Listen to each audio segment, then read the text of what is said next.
Okay, can I tell you one of those things that absolutely drives me bonkers that I'm seeing repetitively lately? So I needed to take the time to address this. It's this whole concept of self-worth, and not just self-worth, but a lack of self-worth. And I have seen it across the board lately. I don't know if there's something in the air or if more people are just coming out and acknowledging this lack of self-worth, but it is something that is so fundamental to living a fulfilled purpose life that I had to address it. Here's the thing with self-worth. I do believe it is a universal issue.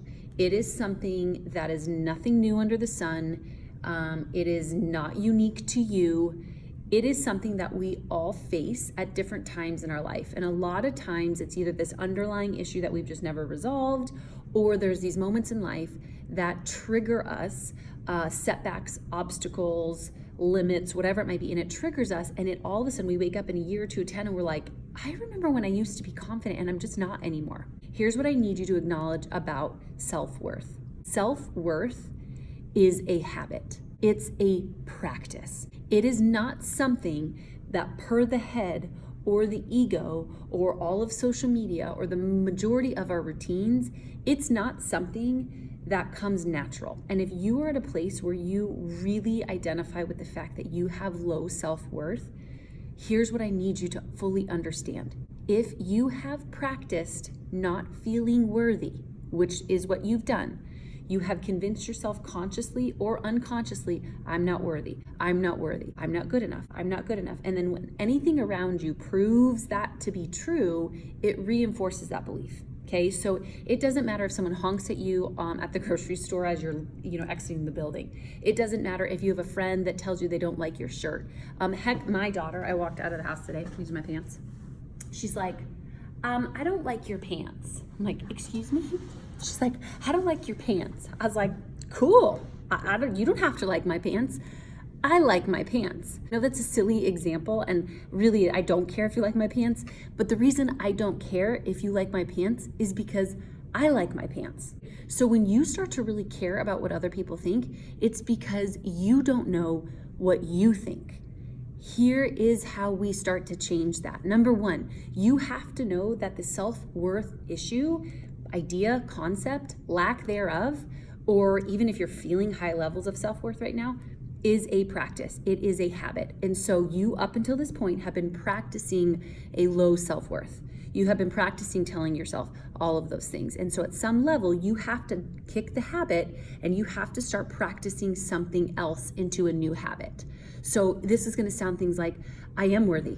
Why? I don't know, because I am, right? I am good enough. Well, why? I don't know other than because I am.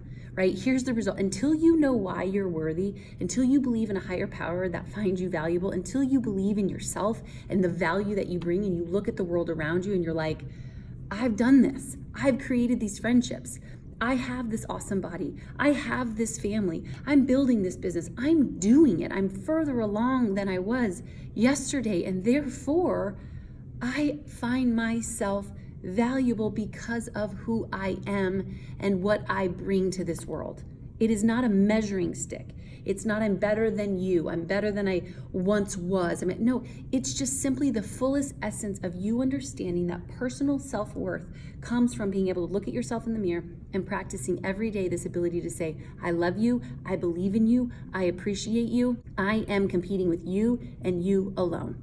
What this will do is it will start to set these mantras in your brain that you'll start looking for all the ways and all the reasons and all the things that show you that you are worthy. And it's not because of all the things that you do, it's just because of who you are and the acknowledgement of how valuable you are. The second thing I want you to do, for most of us, when we start to move into a direction of growth, when we start to move in uncharted territories, we start to kind of convince ourselves that we don't like change. Oh, I'm uncomfortable in change. I'm uncomfortable in what I don't know. Super fair. So here's what I want you to do.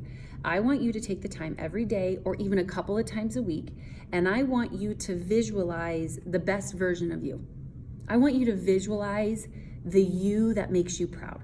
I want you to visualize the attributes that make you feel worthy. I want you to visualize the things that you bring to this world and to this planet and to your family that make you feel like you are truly valuable. I want you to visualize it, right? And it may not be happening all the time. It actually may feel very uncomfortable to even visualize that. But here's what I want you to do.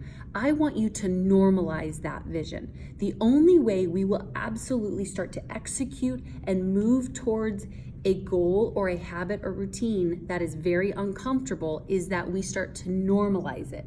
And the way that this works is when I normalize it mentally. I've seen it so many times. I've emotionally felt it so many times that by the time I actually start to do it, it's almost like your mind and body is like, I've been here before. So I'll give you an example. Our RV trip. We visualized that sucker for 10 years. You guys, 10 freaking years we visualized this. And I remember the day that we finally bought it, and Travis is driving it home. We bought it on the West Coast, and he's driving it home, and I call him and I'm like, are you stoked out of your mind right now? Like, you are in our RV right now. And here's exactly what he said.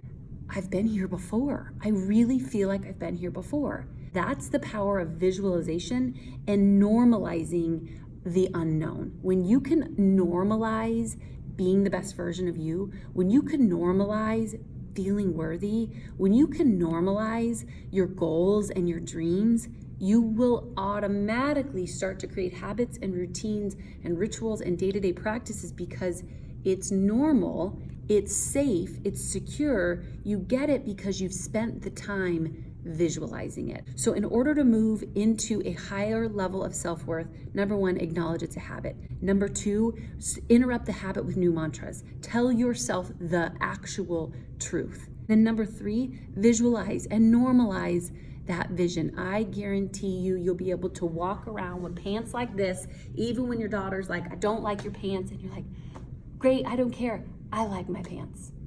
I like you. It's your turn to like you.